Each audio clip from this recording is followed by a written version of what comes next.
What we have here is a copy of Mountain Goats. It's made by Allplay. It's for 2 to 4 players and only takes about 20 minutes. It also says it only takes 1 minute to teach, so let's find out if that's true. So if you look here, I've already set up the mountain for us. Now, if you're confused about which colors go where, they actually wrote the number in progressive order, so you have number 5, 1, 2, 3, and 4, and so on, so that you can get this bigger picture. You'll set up the coins at the tops of each mountains and their respective numbers, and then you'll set however many players. So if you're only playing with 3 players, you'll set the 3 colors out. If you want to play 4 or 2, you'll do that. So after you set up the board, you'll take these 4 dice and roll them. If this was my result, I could take number 6 twice. I could take number 6 once, take number 10 once, And then I'm left with this 5.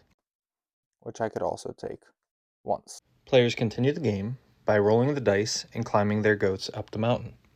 Take note, you can land on the same number as another goat except for the top space.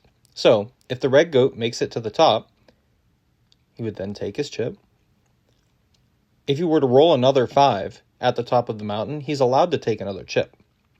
But if the gray goat were to be at the top of the mountain at the same time, the gray goat would kick the red goat to the bottom of the mountain and take a 5 chip for themselves. When a player collects at least one of each chip, 5 through 10, they collect one of the victory point markers, 15, 12, 9, then 6, depending on your player count. When all of these markers are gone, or 3 of the stacks of chips at the top of the mountain, the game ends. So what do I actually think about Mountain Goats? To be honest with you, I like a lot about it. I like the size of the box. I like that this can fit in my book bag. I like that I can take it to the airport. I like that I can take it to my grandma's house. My grandma could play it or my nephew could play it. I like the artwork. I love that they have the colors changing from one season to the other, but I also love that they chose meeples that aren't similar in color. The time frame. I like that the complexity of the rules are not over complex, but you still get a good game.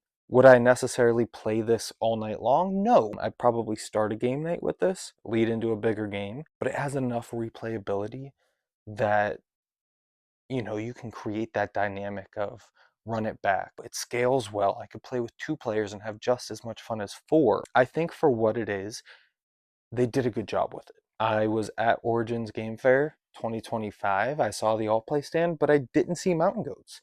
If I did, I probably would have picked it up. My local Barnes & Noble had a copy, and I picked it up. I like it. I hear that there's a legacy version on the way. I haven't gotten my hands on a copy. From other things I've seen, I would probably also buy that. I don't know. We'll see. I don't know when that comes out. I believe it's still on Kickstarter or may have just ended. But as for this review, this was Mountain Goats. We the Meeple give this a 7.4.